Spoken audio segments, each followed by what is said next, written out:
My son's wife murdered him financially, then came for me next. I'm Isaac Williams, and I watched my boy die from financial abuse disguised as love.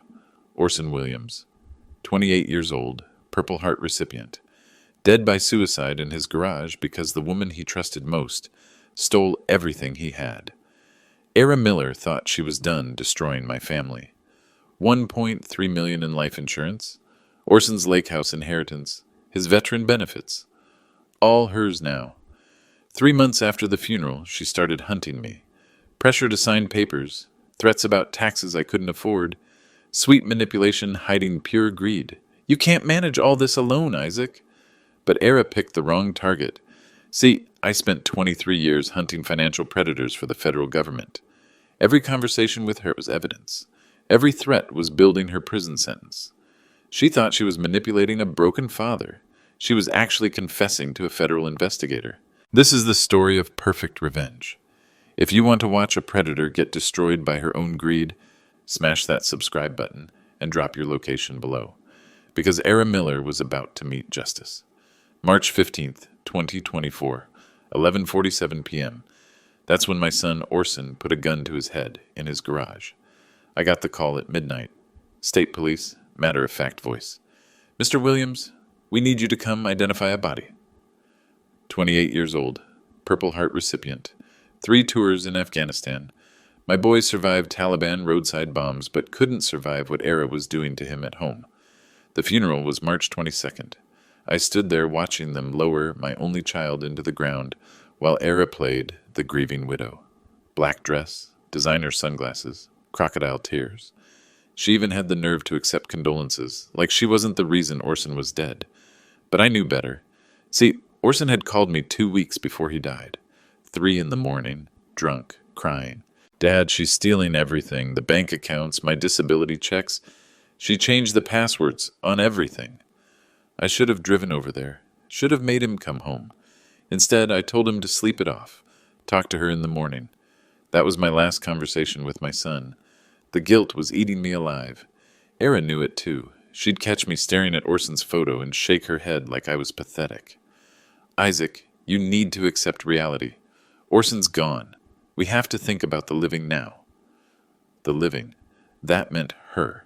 And the $1.3 million life insurance policy Orson had named her as beneficiary on. 3 months after the funeral, Eira started showing her true colors. First, she wanted me out of the lake house. The same lake house where Orson learned to fish, where we spent every summer of his childhood. This place is too big for one old man, she said, standing in my kitchen like she owned it, which legally she thought she did. Then came the financial pressure. Eira had discovered Orson owned the property outright, $890,000 in assessed value. Lake Winnipesaukee waterfront. No mortgage. You can't afford the taxes, Isaac. Be realistic. Sign it over to me and I'll let you stay in the guest room. Let me stay, in my own son's house. But here's what Eira didn't know. Orson had left me something more valuable than property. 3 pages, handwritten, hidden in his Purple Heart case. His suicide note. Not the short one the police found, the real one. The one that detailed every financial manipulation, every cruel word, every time Eira had isolated him from his family and friends. She's been draining my accounts for months, Orson wrote, telling me I'm crazy when I notice money missing. She hides my medication when I ask questions. She says no one will believe a broken veteran over a successful businesswoman. Eira worked in insurance sales, made 6 figures. Always reminded Orson how she was the breadwinner while he was just living off government handouts. That real suicide note was sitting in a safe deposit box downtown, along with copies of every bank statement, every medical record, every piece of evidence that showed the systematic, financial, and emotional abuse that drove my son to his death. But I wasn't ready to use it yet. I needed more. See, 23 years working IRS criminal investigation teaches you patience. You don't move until you have an airtight case. You let the suspect think they're winning while you build their prison around them. So I played the part. The grieving father, the confused old man who didn't understand legal documents or financial matters. When Eira brought me insurance forms to sign, I'd squint at them like I needed reading glasses. I don't know, honey.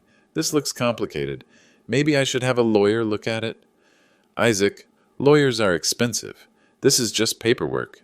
Trust me. Yeah, I'd trust her. The woman who drove my son to suicide.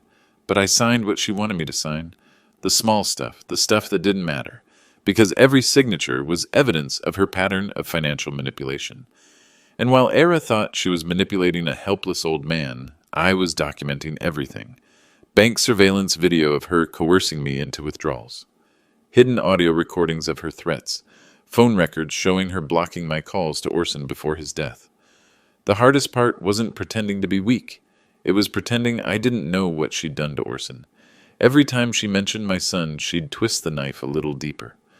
Orson was so troubled, Isaac. All that PTSD, the drinking. Maybe it's better this way. Better this way. Like my son's death was a relief. But I kept quiet. Kept playing the role. Because Agent Patricia Hayes from FBI Financial Crimes had already agreed to help me build the case. And Prosecutor Thomas Moore, Orson's best friend from high school, was very interested in justice for his buddy. Eira thought she was dealing with a broken old man who would just roll over and give her everything.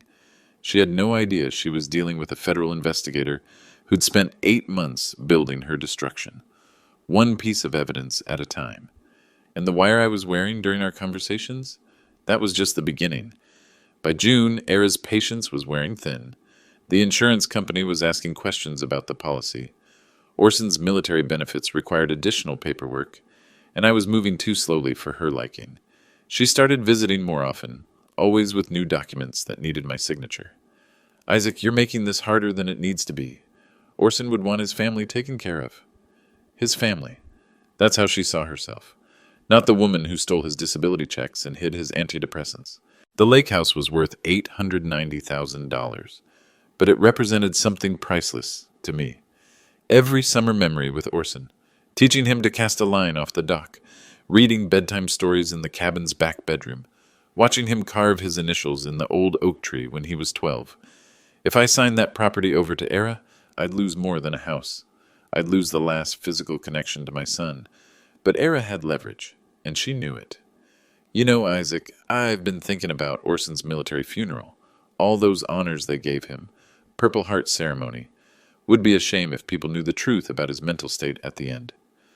The threat was clear. Sign over the property, or she'd destroy Orson's reputation publicly. What truth? I asked, keeping my voice steady. The drinking. The paranoid accusations about money. The way he'd call you crying about things that weren't real. Except they were real. Every accusation Orson made was documented in the evidence I'd been collecting.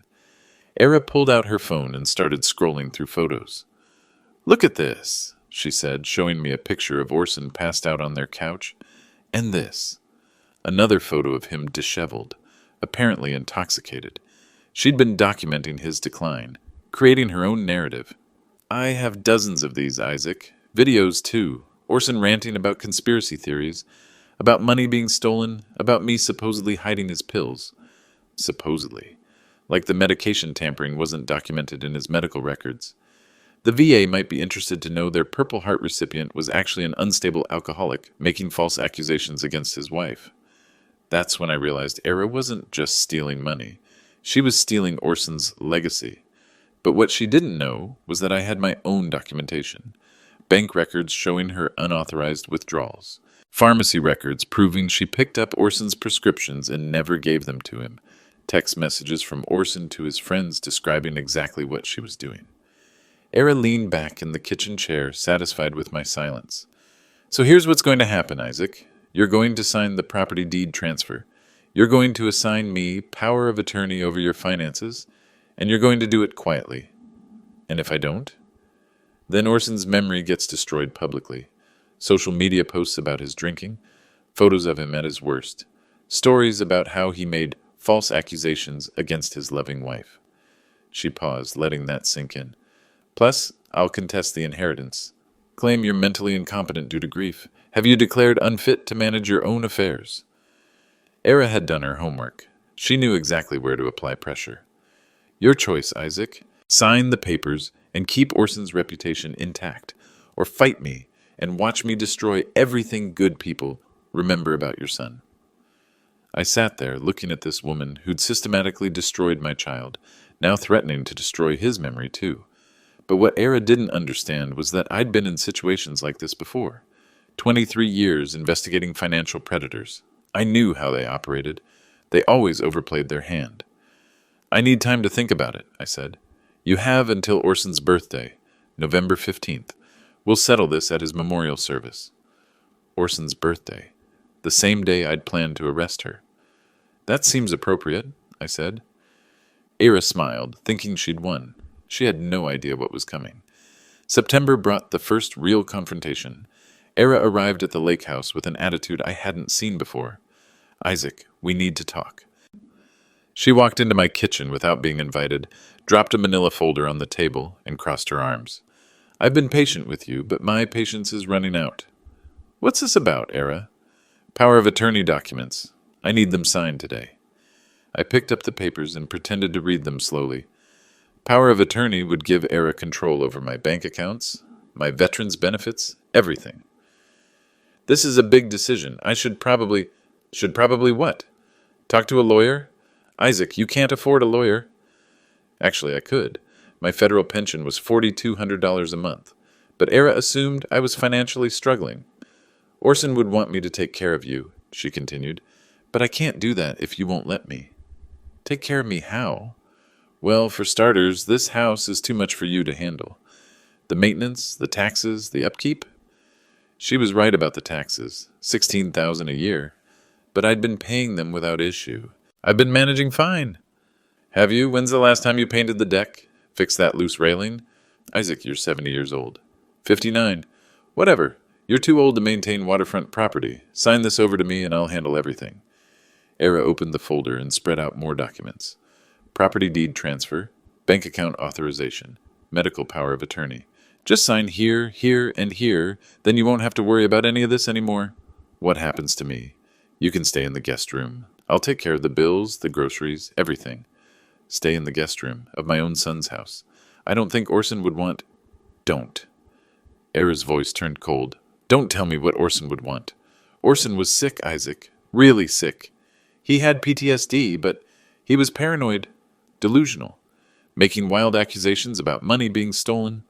What if the accusations were true? Eira laughed, actually laughed. True?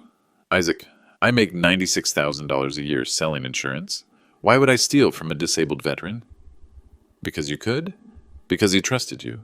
Because you knew exactly how to manipulate someone dealing with depression and trauma. But I didn't say that. I found some of Orson's paperwork, I said instead. Bank statements. They show withdrawals he didn't make. Eira's expression didn't change, but something shifted behind her eyes. What paperwork? Statements from his checking account. Large withdrawals. Orson's handwriting in the margins, questioning them. Where did you find this paperwork? His bedroom, in a box under his bed. That was a lie. Orson had mailed the documents to me 2 weeks before his death, but I wanted to see Eira's reaction. Isaac, those statements don't prove anything. Orson was confused about his finances. The PTSD affected his memory. His memory was fine. Was it? Because according to his medical records, he was having episodes, paranoid thoughts, accusations against people trying to help him, medical records she shouldn't have access to. How do you know what's in his medical records? I was his wife. I had power of attorney. Do you still have that power of attorney? Eira paused, just for a second, but I caught it. That's not relevant. Orson's dead. But you're using it to access his medical information. I'm protecting his privacy. From who? From people who might use his illness against his memory. There it was, the threat wrapped in concern. Eira sat down across from me and softened her voice. Isaac, I know you loved Orson. I loved him too, but he was sick at the end. Really sick. If certain information became public, it would destroy how people remember him. What information? The drinking, the paranoid episodes, the false accusations he made against me. False accusations. Except I had bank records proving they weren't false. Orson called me 2 weeks before he died, I said. He sounded scared. He was scared. Of his own mind, of the paranoid thoughts he couldn't control. He said you were hiding his medication. Eira's mask slipped for just a moment. Pure rage flashed across her face before she composed herself. That's exactly what I'm talking about, Isaac. Paranoid delusions. I would never hide someone's medication. But her voice was different now. Harder. Sign the papers, Isaac. I need more time. You don't have more time. The insurance company is asking questions. The probate court wants documentation. Every day you delay makes this more complicated. What if I refuse? Eira stood up and gathered the papers. Then Orson's reputation suffers, and you lose everything anyway. She headed for the door, then turned back. November 15th, Isaac. Orson's birthday memorial. That's your deadline. After she left, I sat in the kitchen for a long time, thinking about that flash of rage I'd seen. Eira was losing control, which meant she was about to make a mistake, and I'd be ready to document it. October was when things started moving behind the scenes. Eira didn't know it, but every conversation we'd had was building towards something much bigger than a property dispute. Agent Patricia Hayes and I had worked together for 15 years when I was active with IRS criminal investigation. She specialized in financial elder abuse cases. When I called her in April, 3 weeks after Orson's funeral, she listened to my suspicions with professional interest. Isaac, you know I can't open a federal investigation based on family drama. This isn't family drama, Pat. This is systematic financial abuse that led to a veteran's suicide. I'd sent her copies of Orson's bank records, documentation of unauthorized withdrawals, medical records showing Eira's access to his prescriptions. The pattern is textbook, I explained. Isolation from family, financial control, medication manipulation, classic abuser behavior. You have any recording of her admitting to this? Not yet, but I'm working on it. That's when Pat introduced me to the wire. If she's really doing what you think she's doing, she'll escalate. Predators always get greedy. The recording device was smaller than a quarter. Digital, encrypted, admissible in federal court. Pat had to get special authorization to provide it to a civilian, but my IRS credentials helped. 23 years of financial crime investigation buys you some favors, she said. The wire wasn't the only resource I had access to. Thomas Moore, the federal prosecutor, had been Orson's best friend since high school. When I showed him Orson's real suicide note, the one detailing Eira's abuse, Tom's professional demeanor cracked. Jesus, Isaac, Orson wrote all this? 3 pages, hidden in his Purple Heart case. He was documenting everything. Tom studied the handwritten note carefully. This describes systematic financial abuse, medication tampering, emotional manipulation. Can you prosecute? If we can prove it, if we can show pattern and intent. That's where the wire recordings would come in. Eira had no idea she was building her own case, one conversation at a time. By October, I had 6 hours of recorded conversations. Eira threatening to destroy Orson's reputation, Eira admitting to controlling his finances for his own good, Eira describing how she managed his medication schedule. But I needed more. I needed her to reveal the full scope of what she'd done. The breakthrough came when Eira started getting nervous about the memorial service. Isaac, I've been thinking about November 15th. Maybe we should keep it small, just immediate family. Orson had a lot of friends who want to pay their respects. That's what I'm worried about. Some of Orson's military buddies might not understand how sick he was at the end. Eira was scared someone would ask questions, someone who knew Orson before his decline. What are you suggesting? Just that we control the narrative. Present a united front about Orson's struggles with PTSD. Control the narrative, Eira's specialty. But what she didn't know was that I'd already reached out to Orson's unit. Staff Sergeant Mike Rodriguez, Orson's former squad leader, was flying in from Texas for the memorial. So was Corporal Danny Chen, who'd served 2 tours with Orson. These weren't men who'd buy Eira's version of events. I think Orson would want his brothers there, I said. Of course. I just want to make sure they understand how to discuss his condition appropriately. Eira was planning to brief Orson's friends on what they should and shouldn't say, control their memories of him. Maybe I should talk to them, she continued. Explain how the PTSD affected him toward the end. That's not necessary. Isaac, it is necessary. These men think of Orson as a hero. They don't need to know about the drinking, the paranoid episodes, the false accusations.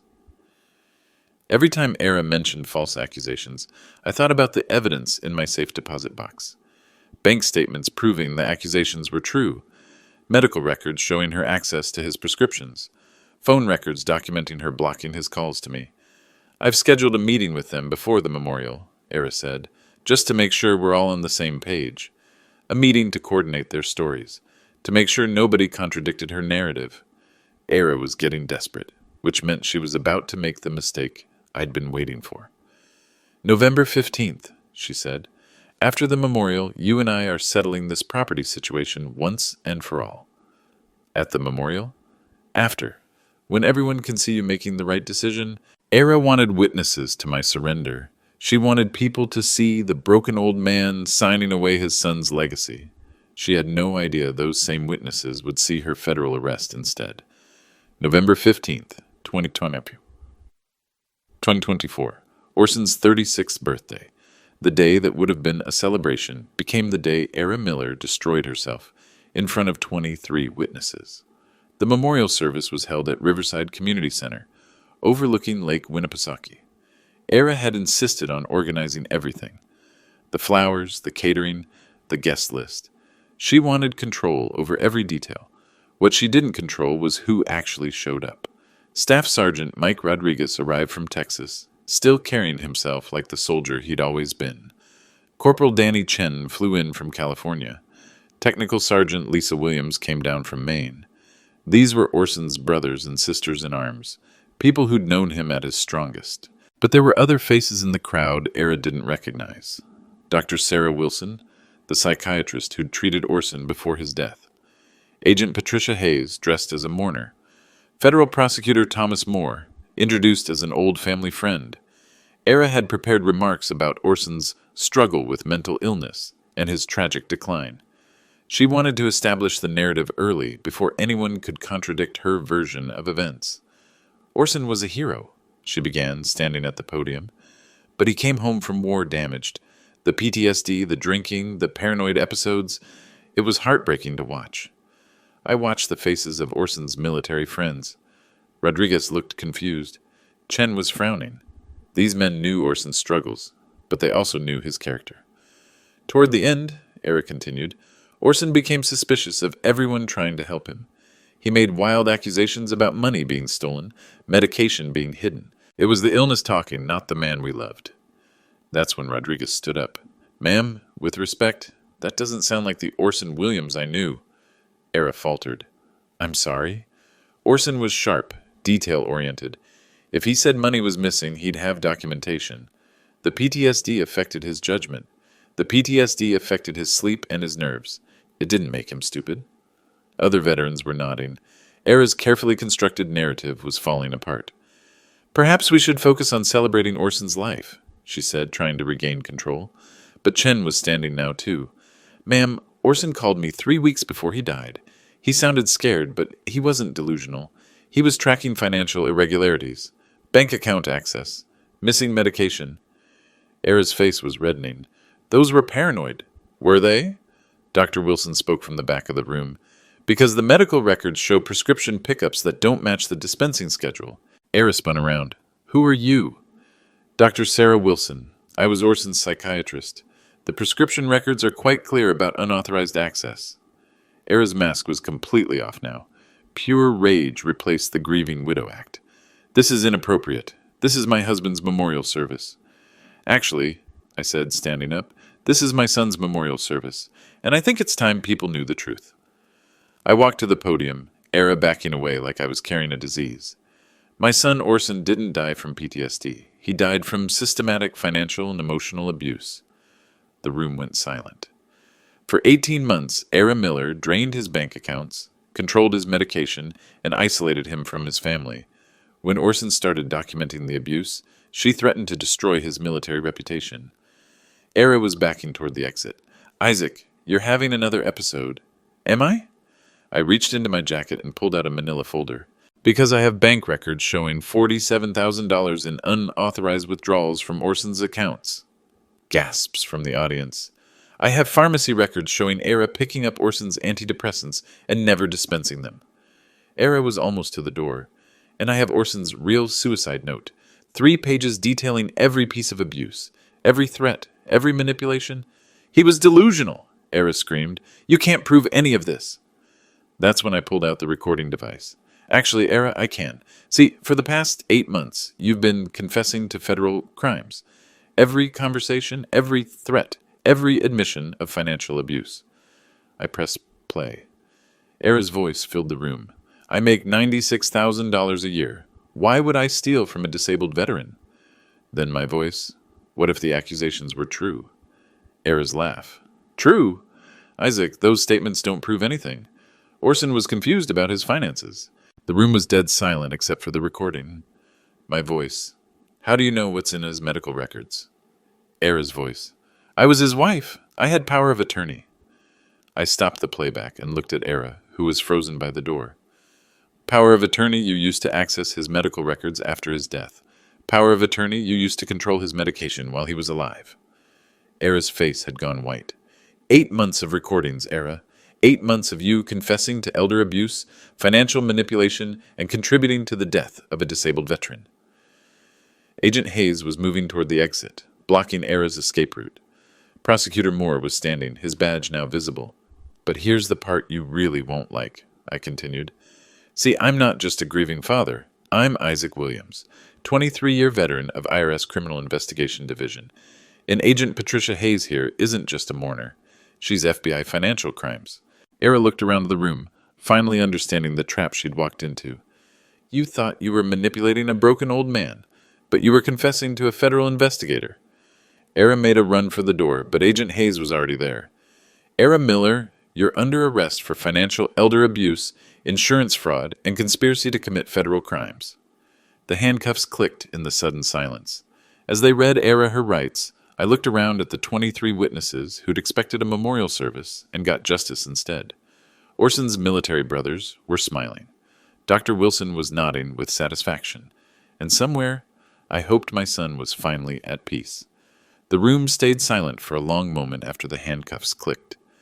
23 people processing what they'd just witnessed. A memorial service that became a federal arrest.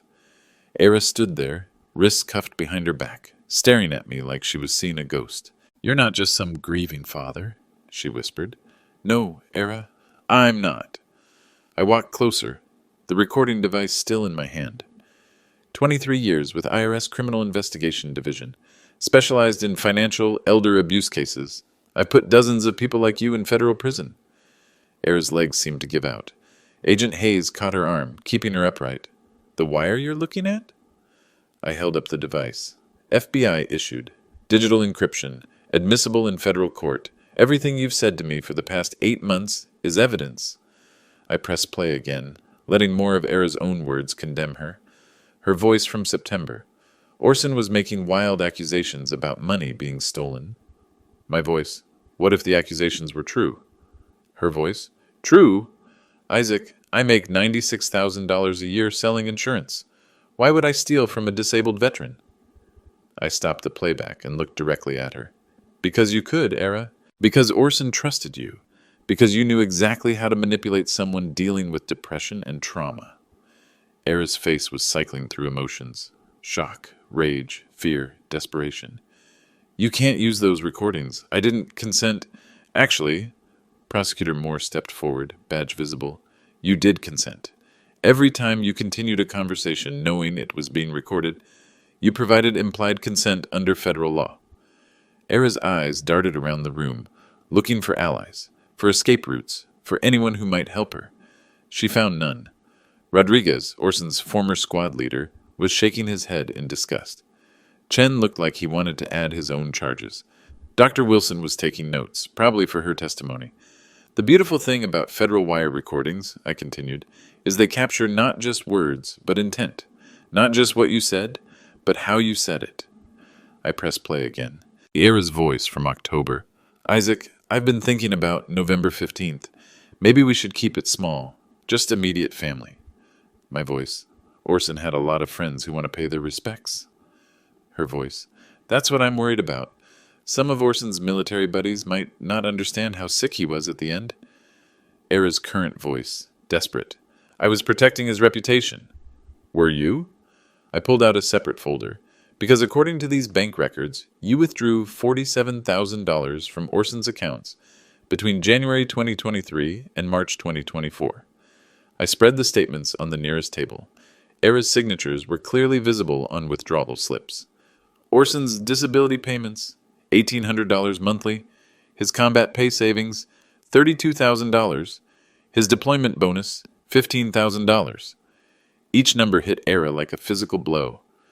Money he saved to buy a house.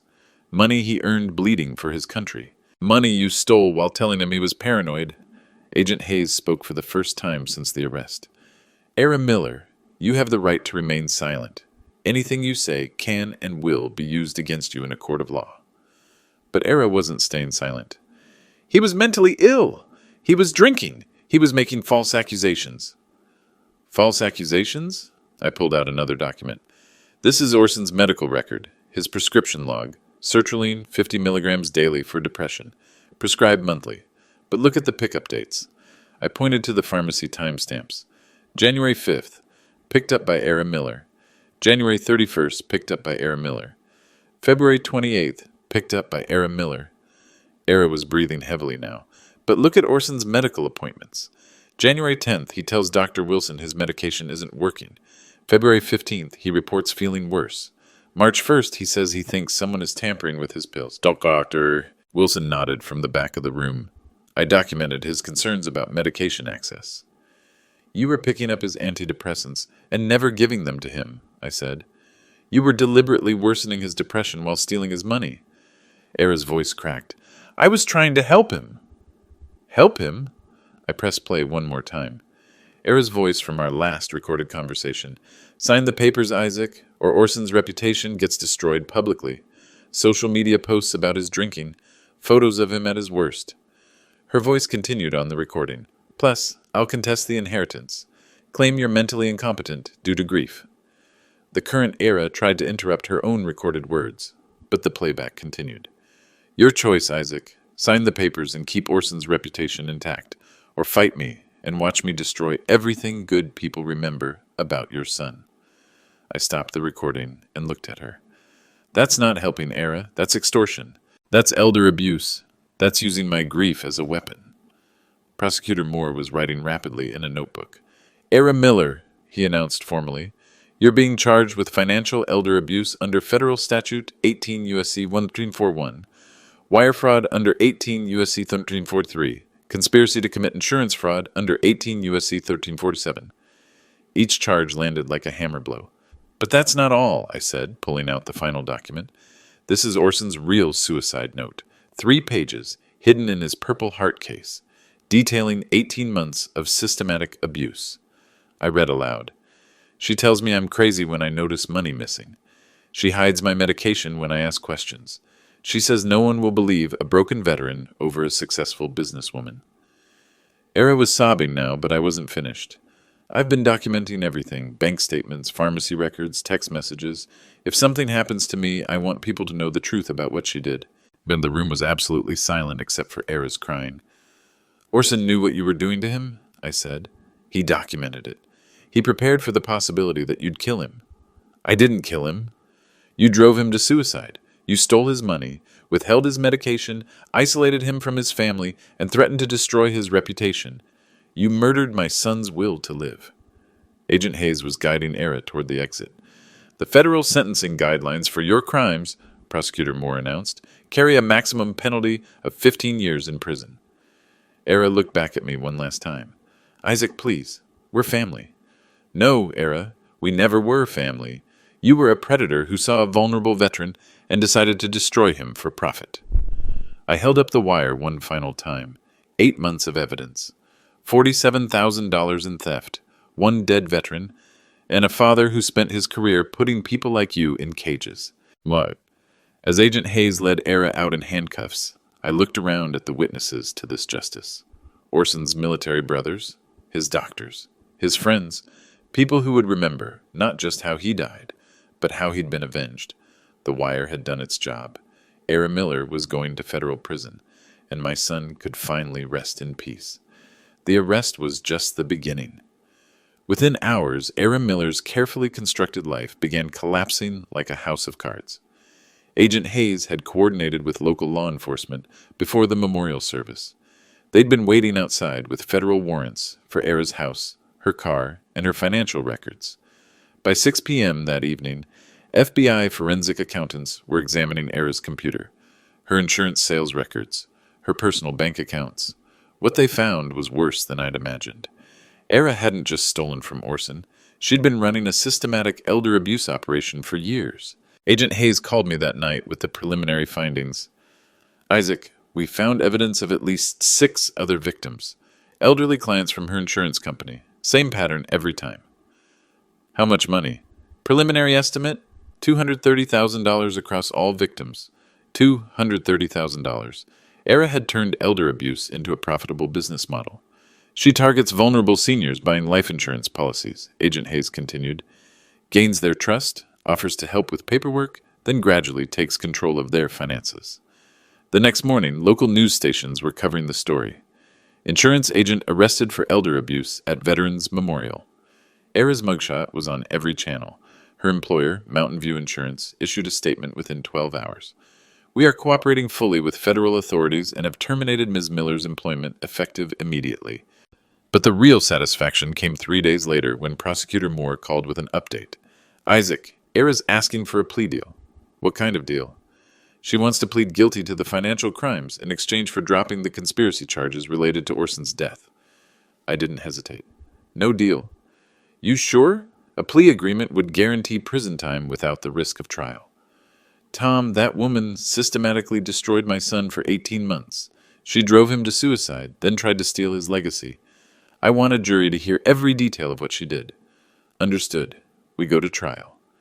The federal case moved quickly. Eira's court-appointed attorney tried to argue that she was just a grieving widow, making poor financial decisions. That argument lasted exactly until the prosecution played the wire recordings. 8 hours of Eira threatening me. 8 hours of her admitting to controlling Orson's medication. 8 hours of her planning to destroy his reputation unless I signed over his property. The jury heard her own voice saying that Orson was making wild accusations about money being stolen. The PTSD affected his judgment. Then they heard the bank records proving those wild accusations were completely accurate. They heard her voice saying, I would never hide someone's medication. Then they saw the pharmacy records showing her picking up Orson's antidepressants and never dispensing them. The trial lasted 6 days. Eira's attorney called character witnesses who described her as a devoted wife. But the prosecution called Orson's military buddies, who testified about his sharp mind and attention to detail. Dr. Wilson testified about Orson's concerns regarding medication tampering. Rodriguez testified about Orson's phone calls describing financial irregularities. Most damaging was when Prosecutor Moore played Orson's real suicide note on the courtroom speakers. Orson's voice recorded 2 weeks before his death. She's stealing everything, the bank accounts, my disability checks. She changed the passwords on everything.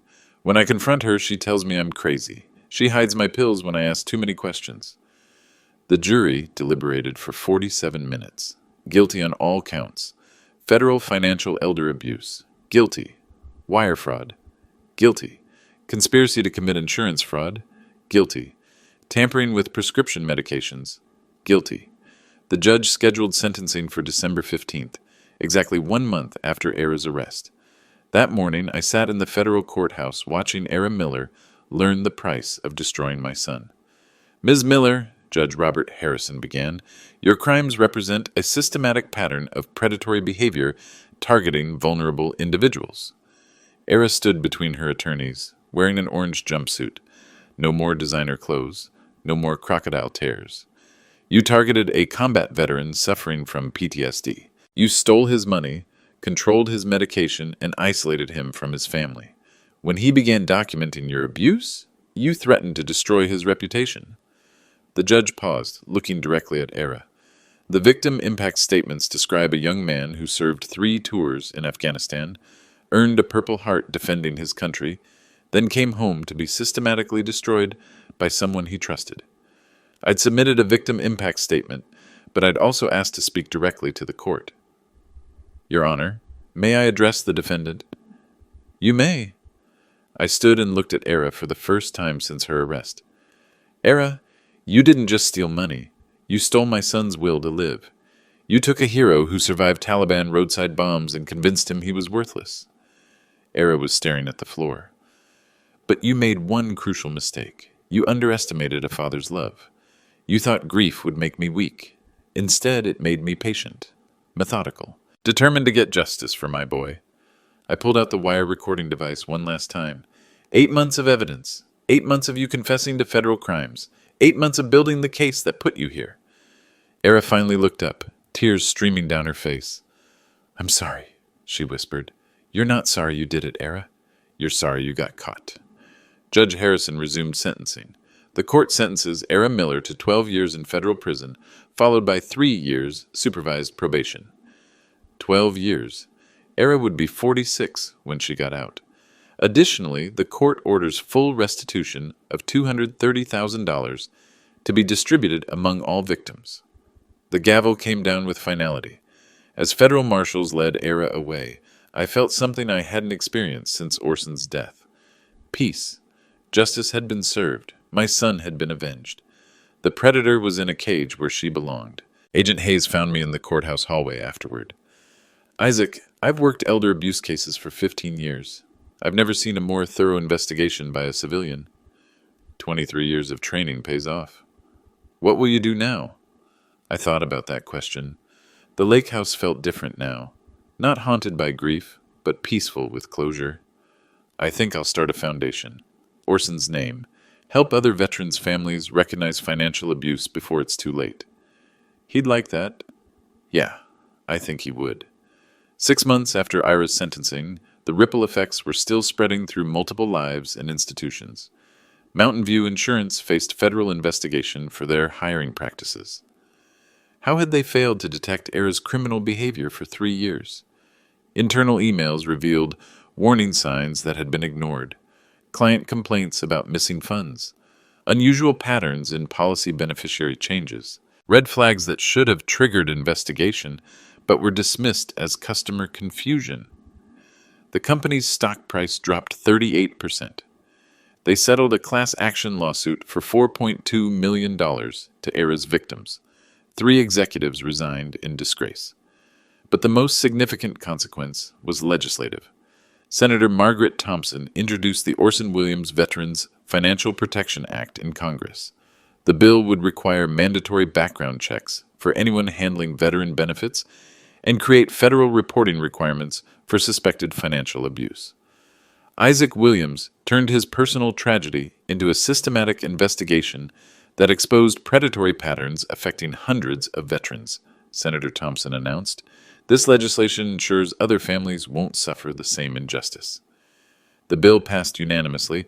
Eira's other victims started coming forward after news coverage of the trial. Elderly clients she'd manipulated over the years, widows she'd convinced to sign over life insurance policies, veterans she'd targeted through VA benefit assistance programs. 83-year-old Robert Martinez had lost his entire VA disability settlement to Eira's schemes. 67-year-old widow Catherine Adams discovered Eira had been siphoning money from her late husband's pension for 2 years. "I thought I was going crazy," Catherine told local news. "Money kept disappearing, but Eira always had explanations. She made me feel stupid for asking questions." The pattern was identical to what she'd done to Orson. Financial manipulation combined with psychological abuse. Federal prosecutors expanded the investigation. Eira's prison sentence increased to 17 years. After additional charges were filed, she would be 51 when released, her prime earning years consumed by federal custody. Dr. Boert. Sarah Wilson used the case to publish research on financial abuse patterns targeting veterans with PTSD. Her study, Predatory Financial Exploitation of Combat Veterans, became mandatory reading at VA hospitals nationwide. Eira Miller's methods were textbook predator behavior, Dr. Wilson explained in her research. She identified vulnerability markers, PTSD symptoms, social isolation, financial complexity, then systematically exploited each weakness. Orson's military unit established the Sergeant Orson Williams Memorial Fund, providing financial counseling for veterans transitioning to civilian life. Rodriguez, Chen, and Williams contributed the first $10,000. Orson was sharp with money when he was active duty, Rodriguez told the fund's board. If he'd had proper financial protection resources, Eira never could have manipulated him. The fund helped 47 veterans in its first year. identifying and preventing 3 additional cases of family financial abuse. But perhaps the most meaningful consequence happened at Lake Winnipesaukee. I converted the lake house into a retreat center for veterans' families dealing with financial exploitation. The Orson Williams Veterans Justice Center opened in September, providing free legal counseling and investigative support. Agent Hayes joined the center as Director of Investigations, taking early retirement from FBI to focus on elder abuse cases. Prosecutor Moore established a legal clinic, offering pro bono representation for veterans facing financial manipulation. The center's first case involved a Marine Corps veteran whose brother was stealing his disability benefits. Using the same methodical investigation techniques I'd applied to Eira, we gathered evidence that resulted in federal charges and full restitution. Your experience with Eira Miller created a playbook for other families, Agent Hayes explained to our first clients. Systematic documentation, federal resources, professional investigation standards. By Christmas 2024, the center had handled 18 cases, recovering a total of $670,000 for veteran families. Eira's former employer faced additional scrutiny. Federal auditors discovered systemic failures in their elderly client protection protocols. The company paid $12 million in federal fines and implemented mandatory elder abuse training for all employees. 3 other insurance companies proactively adopted similar training after the publicity surrounding Eira's case. Local law enforcement changed their procedures for investigating financial elder abuse. The Lake Winnipesaukee Police Department established a specialized unit trained in financial crimes investigation, using my case as a training model. The Williams investigation showed how civilian expertise can support law enforcement, Police Chief David Murphy announced. We're implementing federal-level investigative standards for all financial abuse cases. But the most personal consequence came in February 2025, 9 months after Eira's arrest. I received a letter from federal prison, Eira's handwriting, requesting a meeting. I drove to the Federal Correctional Institution in Danbury, Connecticut, on a cold Tuesday morning. The meeting room was sterile, institutional. Eira appeared in orange jumpsuit, no makeup, hair pulled back severely. She looked older, smaller. The arrogance was completely gone. "Isaac, thank you for coming." "What do you want, Eira?" "I want to explain." "Explain what? How you destroyed my son?" Eira stared at the table between us. "I was addicted to control, to the feeling of power over vulnerable people. Orson wasn't my first victim." "I know. We found the others. I never intended for it to go that far. You withheld his antidepressants, Eira. You stole his money and told him he was crazy. You isolated him from everyone who cared about him." Tears were streaming down her face. I know what I did." "Then why did you do it?" Eira looked up, meeting my eyes for the first time. "Because I could. Because he trusted me. Because nobody was watching." The honesty was brutal. No excuses, no justifications, just the simple truth of predatory behavior. "I can't bring Orson back," she continued. "I can't undo what I did to him, or to you, or to the other families." "No, you can't. But I can help prevent it from happening to others." Eira pulled out a handwritten document, 17 pages. "I've written down everything, every technique I used, every vulnerability I exploited, every warning sign families should watch for." She slid the document across the table. "Give this to your center. Use it to train investigators, to educate families, to help other veterans."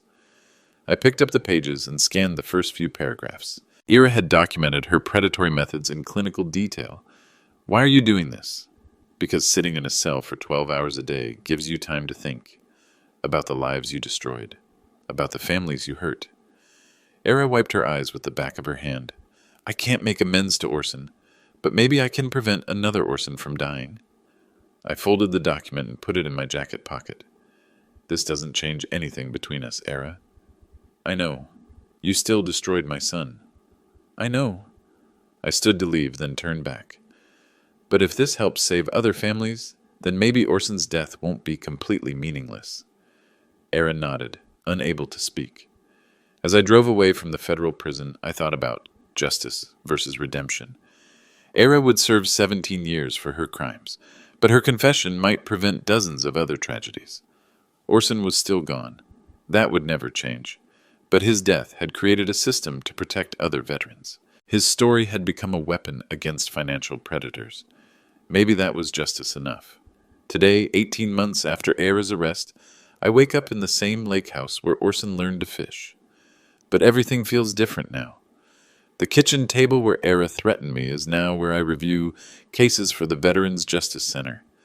The living room where she tried to manipulate my grief is where families come to heal from financial abuse.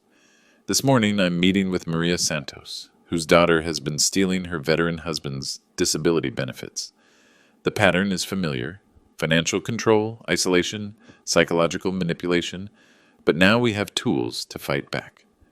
"Mr. Williams," Maria says, sitting across from me with tears in her eyes, "I thought I was going crazy. The money keeps disappearing, but Elena always has explanations." I hand her a recording device, the same type that brought down Eira Miller. Document everything, every conversation about money, every threat, every manipulation. Will this really work? It worked for me. It's worked for 63 other families so far. Maria takes the device with shaking hands. "Elena says if I cause trouble, she'll have me declared incompetent. Put me in a nursing home." I pull out Eira's prison confession, the 17 pages of predatory techniques she documented from her cell. Look at page 4, threat of institutionalization to maintain financial control. Your daughter is reading from the same playbook. Maria's eyes widen as she recognizes the manipulation tactics. How do I fight back? The same way I did, with patience, documentation, and federal law on your side. After Maria leaves, I walk down to the dock where Orson and I used to fish. The lake is calm this morning, reflecting autumn colors from the surrounding mountains. My phone buzzes. Text message from Agent Hayes.